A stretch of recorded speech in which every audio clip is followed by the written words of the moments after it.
speaker is Charan Surdhar. She is a geneticist by academic training and works history turned epigenetics from her innermost desire to reveal the truth about our human potential. She has a BSc degree in microbiology and MSc in human genetics. She worked in the field of genetics for 13 years, identifying genetic mutations for the whole host of genetic diseases and contributed to the scientific papers as well as textbooks. Today, she works specifically with genetic diseases, assisting to release the energy in the form of emotions, beliefs, and perception that get in the way of natural flow of body to bring about positive gene expressions. Charan leads to paradigm shift of revolutionary new field of epigenetics.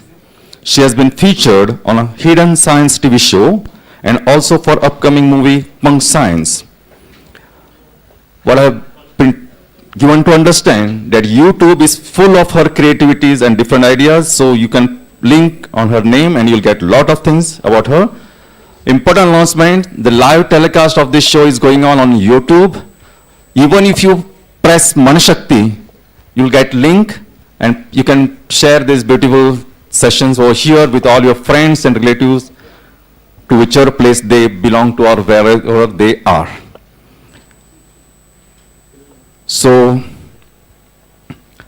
in short, Manashakti is like a mind gymnastics center. So it is exercise for the mind, and this exercise, what we do, is going to remain forever. It is not like what you go to the gyms and then you lose your weight and nothing like that. So with this positive note, okay. And topic is epigenetics from conception to the life merging of science and spirit. Moment to say that I am in awe of the universe, because the events that have taken place for me to actually stand here are things that I could not have orchestrated myself. And I'm sure when you look at your life, you also can see that you have some events in your life that you have no idea how you ended up somewhere. And so for that, I'm deeply grateful to Sandra for introducing me to Mr. Gajanan and for the whole events that have taken place. And deeply grateful also for everybody here listening and all the speakers that have come before me and that are going to come after. So my talk today is, as you can see, epigenetics and conception to life merging of science and spirit. In this talk, I want to take you beyond what has been thought possible with genetic diseases by merging science and spirit. And by that I mean the science and the ancient wisdom. We know up till now that there's 95% of genetic diseases like heart disease and diabetes and others, and it's thought that more can be done about these particular diseases. But in my career as a geneticist and coming up, I always ask the question that there's those 5% of genetic diseases. Why is it that people say we can't do anything about that?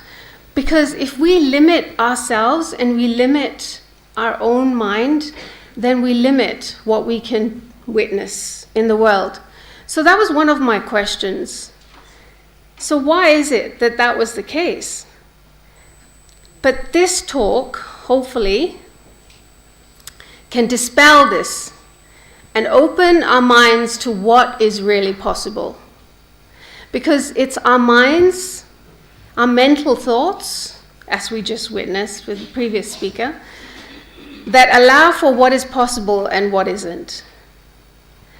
My invitation for you during this talk is open your mind and begin to see what is possible when we get our minds out of the way and when we can connect to the field of infinite possibilities, or what ancient wisdom has taught us to do, because that's when anything becomes possible.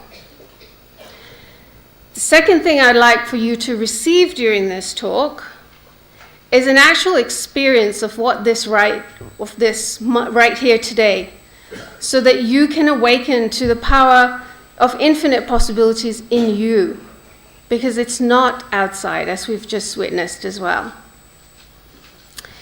And this is where gene, the physical, meets Om.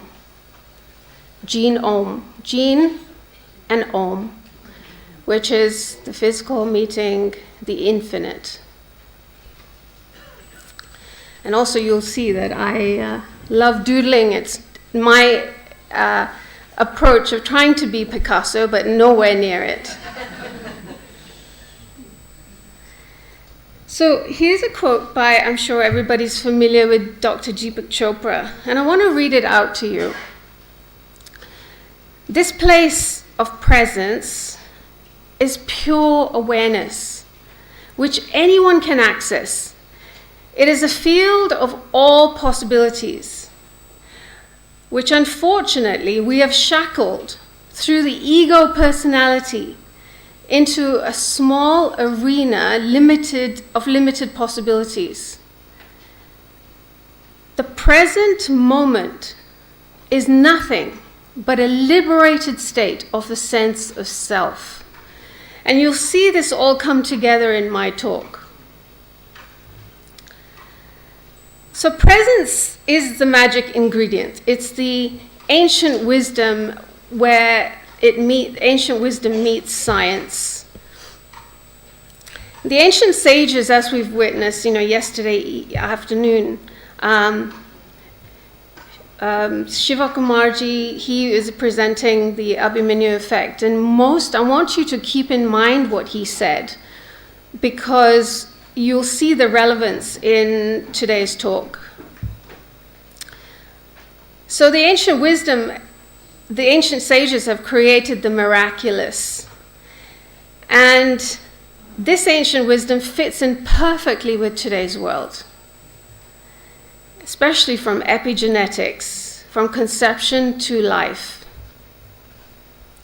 And as I said, presence is the magic ingredient. And this is where I'd like to then later on give you an experience and connection to all of the above. I want to start with a case study. And this is a case study that I had of a mom who came to me. She was in the US, I live in the UK, so I work remotely with people. And she was expecting a child through a surrogate mom who lived in India. And 10 weeks into pregnancy, there was an ultrasound that showed that there was significant nuchal edema. Now, I'm not a medical practitioner, and I know there's some of you that are not also medical doctors here. So just for your information, Down syndrome is where you have chromosome 23. Normally we have 21, sorry, Mike's. Sorry, my apologies. 21, I was testing, if you were listening. So chromosome 21, and there's 3 chromosomes rather than 2. So on a physical level, this child has been born with 3 of those chromosomes. So this is a positive marker for Down syndrome. And I began sessions with her, and the sessions included working with her, working beyond time and space, working with, and I'll come to the time and space thing, working with the egg, working with the sperm, working with the whole quantum field, not looking at whether there's what's happening right now, but looking at the whole. And 3 weeks later, she had the surrogate mom had a scan, and the results were normal. There was no nuchal edema. And these are the words that the mother had said to me, and at the end you can see she said, "We are proud to say that we were blessed with a beautiful and healthy girl at full term in August 2012, and we began work February 2012.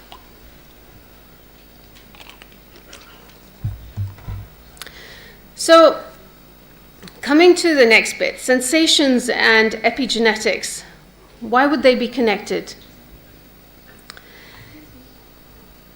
I may just interrupt, I want to just clear the sessions were with the surrogate mom or A good question. They were with surrogate mom as well as the other mom, because the surrogate mom was holding the fetus, so it was important to work with her as well.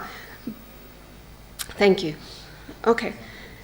So epigenetics, as we know, is the genetic expression is impacted by the epigenome and not the DNA itself. So what is the epigenome? The epigenome is what's above the DNA. Epi is the prefix, means above the DNA. And epigenome and DNA, here in this talk, we're going to be talking about the energetics of that, because they are ultimately, when you go into the molecular structure and into the atoms and neutrons and protons, you're getting to where there's 99% just pure potential. And so that's where I'm going at. And I know that we have on the physical level the histones and the methylation that's also impacting that, but I want to take this a bit beyond that. So sensations is what the DNA hears. Okay, so I just repeat that. Sensations that you feel is what the DNA hears. Sensations are the direct experience of the epigenome. So, what is the epigenome made up of? It's made up of your own traumas in your life and beliefs, whether there's yours or the ancestral. And I'll cover that as well. And the energy of your ancestral traumas. There's a lot of other studies, and I'll go through some studies now to show this. So this is what makes up the epigenetic inheritance. So the first study was done with mice, and maybe some of you have already heard of this study. So these mice, F0 generation, were exposed to an electric shock simultaneously at the same time as they were being exposed to the smell of cherry blossom. And as a result of this, they experienced anxiety and developed anxiety. So what happened was that they then had the next generation, F1 and F2 generation, and they didn't expose them to the electric shock, but they just allowed them to be exposed to the smell of cherry blossom. And the conclusion was that each of these next generation was and had anxiety. So the conclusion from this was that the environmental information may be inherited transgenerationally on epigenetic, behavioral, and neuroanatomical levels. So here's another study of offspring of Holocaust survivors. And even though they did not experience more traumatic events in their personal lives, they had a greater prevalence of current and lifetime PTSD and psychiatric diagnoses. So the conclusion for this one was that an increased vulnerability of PTSD and other psychiatric diagnosis amongst these offspring of the Holocaust survivors. So you can see from this that it gets passed down, and this is what I was talking about with the epigenome, the energy of that. So next is So does the DNA respond to the quantum field? Dr. Glenn Ryan, he's a cell biologist, and he did some work with DNA. And he found, I think many of you may have heard of, has everybody heard of the HeartMath Institute? Yes. So the HeartMath Institute, as you know, works with heart coherence. And what he found was, non-locally, DNA strands would unwind when they were exposed to heart coherence. And this quote here, it's going to be very relevant for everything else that I'm going to be saying and have said also. So within living systems, DNA molecule is proposed to act as an antenna and demodulator that is tuned to a non-local field outside of space-time, thus functioning as a conduit through which higher dimensional epigenetic information is transduced at the level of the physical organism. And there's the reference for that.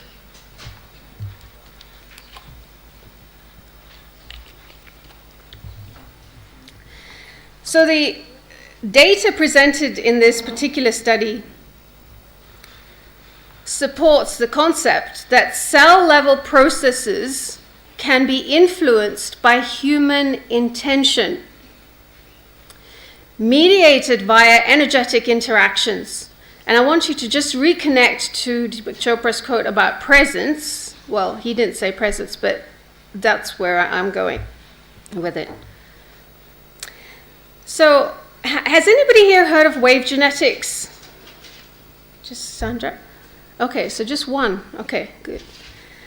Because I found this very, very fascinating. Peter Garev is a Russian scientist who did some studies with the work he's doing, and what he found was DNA absorbs light photons, causing the photons to spiral through the DNA molecules. So what he did was a very interesting experiment. So he took, I just get it the right way around here.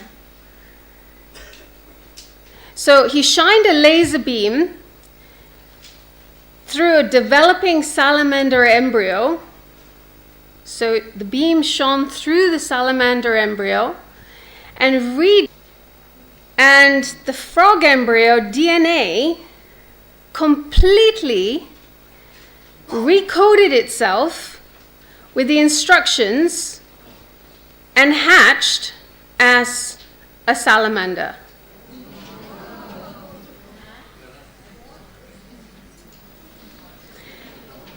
Even though the embryos were into completely sealed containers where only this particular light beam was allowed in. So the conclusion here is frequency of the light influences genetic expression. So here, as I said at the beginning, to open your mind to what is possible and how much our heart, as Shivakumarji said yesterday at the end, about how much our heart, it plays a role in this. And we can really go beyond what we have thought is possible. And this is the reference for that. This also takes me to that it's beyond what we have thought about, and it goes beyond time and space. And I'll keep reiterating that because it's very important, because a lot of us feel that once conception has happened and pregnancy has happened, and then you have the child growing up, and then the moms will come to me and say, well, I wasn't the way that I would have liked to be now that I know about this knowledge when I was pregnant. But when we look at quantum time and space, all of that can be changed. If in the present moment, the mom becomes aware of that, and she is able to then change and has the potential to shift whatever it was that she experienced in the pregnancy, whatever it was that the embryo experienced in the pregnancy of the fetus. So that's where I'd like you to just begin to open your minds on that. So where are we at with all of this? Traumas are inherited. And DNA expression can be influenced with intention. So presence in the quantum field, how is it connected? The quantum field is a field of pure potential and infinite possibilities. And presence aligns one to this field going beyond time and space. I'm just repeating that again, because it's very important. Presence brings coherence to the physical body. And DNA expression then reflects this. So it's time to have an experience, and the magic ingredient is in you. So first-hand experience here. So if you have, in the last week or so, or think of a situation where you've experienced something that was very traumatic or bugged you or made you feel irritated. So 0 to 10, can you rate that issue from 1 to 10? 10 being the most uncomfortable, and just put your hands up when you've got it. Okay.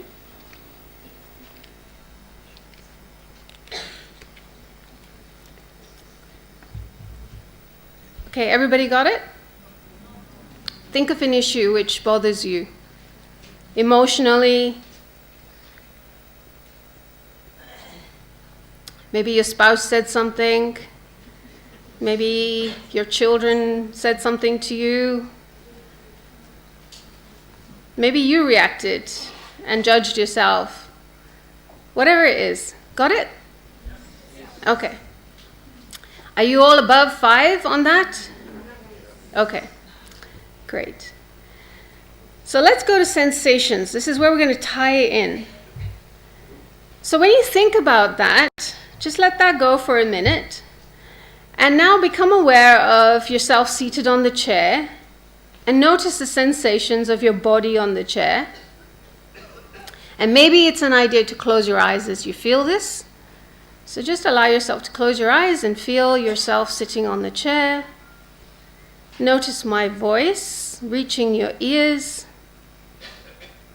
and how the sound is coming to you. The feeling of the air on your skin.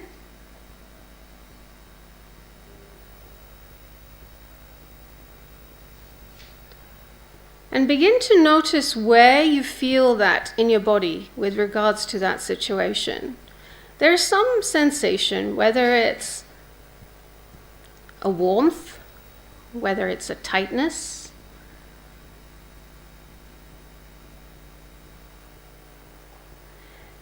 And just witness it. You don't have to do anything with it. Just like you wouldn't have to do anything about how you feel when you sit on the chair. You just witness.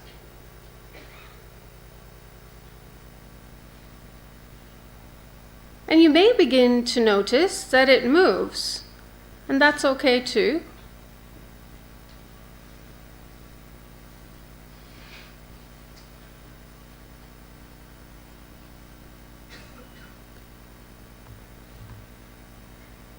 So now, if you open your eyes and rate it again from 0 to 10, and notice, has it dropped? How many people has it dropped for? Okay, good. And those of you that it hasn't, it may be because you don't feel, or whatever reason, but when you repeat the exercise, it most usually just, it does. So this is the process that you became aware of the sensations in your body. You became aware of the sensations which are your direct experience of the epigenome, which is then connected to the ancestral traumas as well as to your own personal, without having to know what that is.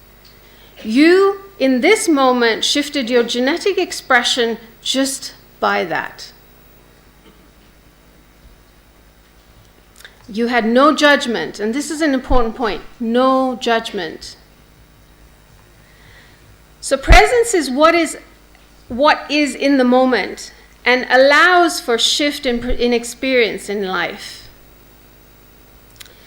So I propose that presence can shift DNA expression. And so that could be meditation, yoga, but I'm talking about presence in our daily life, in every moment. That is where genetic expression can shift. And this integrates the frequency of ancestral traumas to the frequency of wholeness, because we're connecting with the frequency of the infinite possibilities, and within that, straight away, we begin to connect to that wholeness. And this is where science meets ancient wisdom. So parents can learn presence, and Manashakti is doing such a great job with how they're allowing and teaching the parents to get to this place. So it can be utilized preconception, during conception, and pregnancy. And we've already heard the benefits of this. So presence shifts the DNA expression of the gametes and embryos to the innate health instead of responding to ancestral and parental trauma, which is the epigenome. It puts a stop to transference of genetic disease. It impacts parents, the child. It also impacts the other children in the family and future generations as well.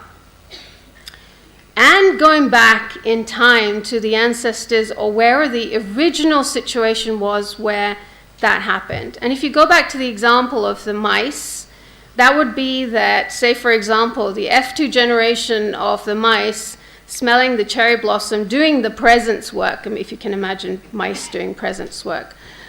Maybe they are already present, I don't know. But if they did that, then that would then clear the trauma of the F0 generation as well as F3, F4. So then how do I know that? Well, recently I came across a study. This is the reference for it. It's on Facebook because I've tried to look for the reference. I couldn't find it, but I did hear about it in this particular talk. And it's by an organization or Consciousness and Healing Initiative, which is the short form CHI. It's in the US. And it's Bill Bengston and Dean Radin study. So what they did was they injected mice to predispose them to cancer. And these mice then developed cancer. What they did was then they performed healing, and the word I use is presence, cured all mice. All mice in the healing group were then healthy. The control group didn't receive any healing and didn't heal. But F1 and F2 generation of mice were injected to induce cancer as well and did not develop cancer. So the work that we and all of you are doing with the families, the impact is beyond and beyond. as Mr. Gajanan was saying that yesterday, that we impact thousands, and that is true. So here's a study, case study that I have. It was a cystic fibrosis child, and if you remember what I said earlier about this is one of those 5% of cases that have been thought to not have any impact. You can't do anything about it because it's a genetic condition. This is Nadia. It's a real picture of her given to me with permission from parents. And that's not her real name. She's in the US, was diagnosed with cystic fibrosis. The prognosis was that she was going to live up to 7 or 8 years only. At age 7, she became extremely ill and was hospitalized. Her pulmonary function was dropped to 55%. Now, the important thing here was the parents' perspective and attitude towards this condition as soon as when she was diagnosed. They did not want to, not out of denial, but out of awareness, decided not to actually believe in their minds that that was going to be the prognosis. And so this is a very important point, as we know, and we've been discussing about awareness for parents.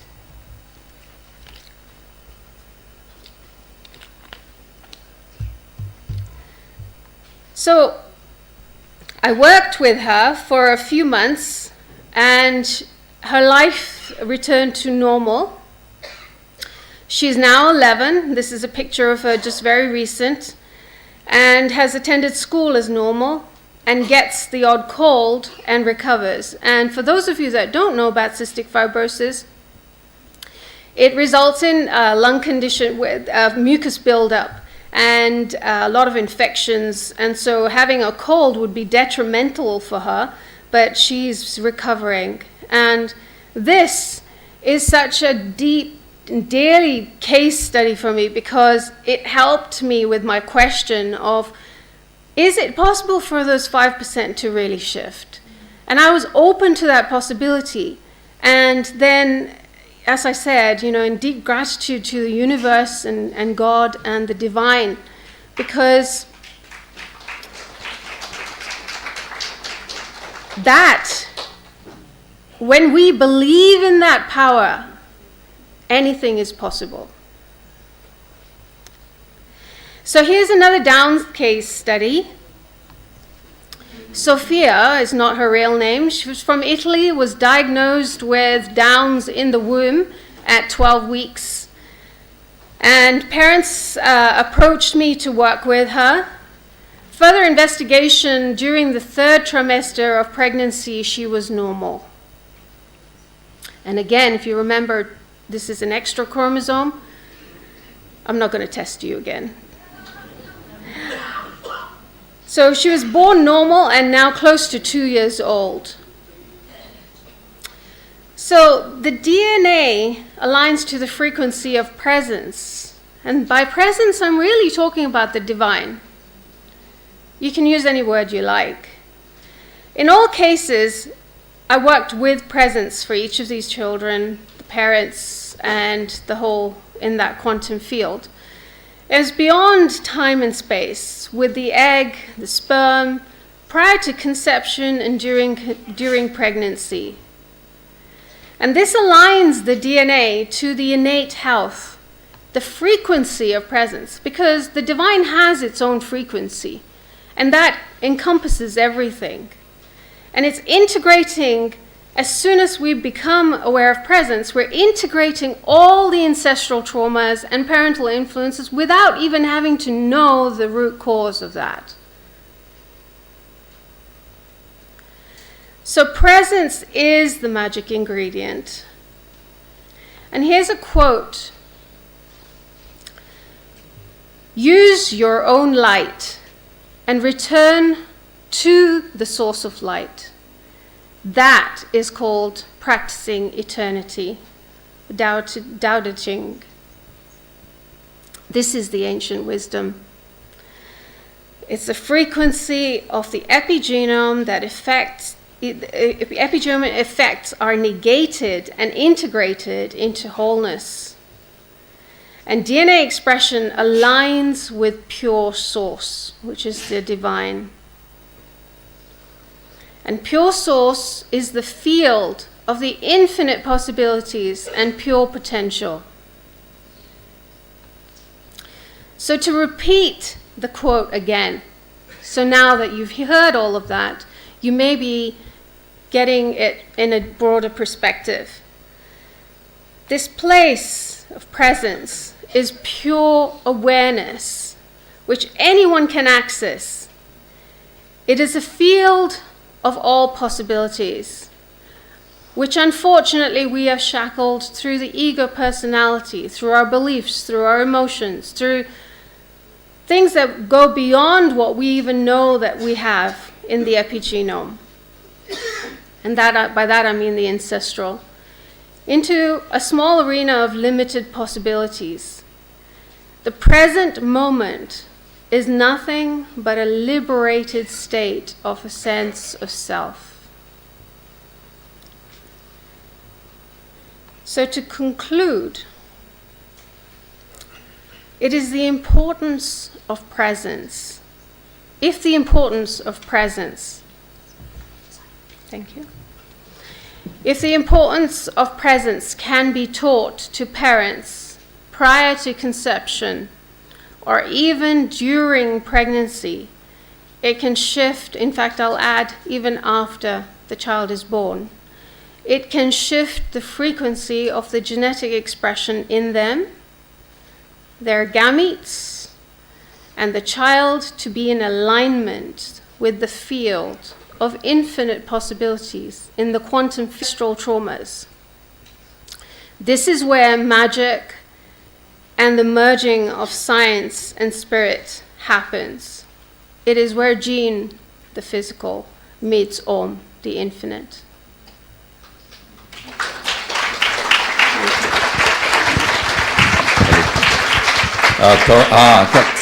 See, as I come on the stage, the volume of the clap should increase. Okay, may I request Madam Laura Uplinger to present a memento to Charan Surdhar for the excellent presentation. In a nutshell, I can only say that if you think you can, and if you think you can't, in both cases you are always 100% right.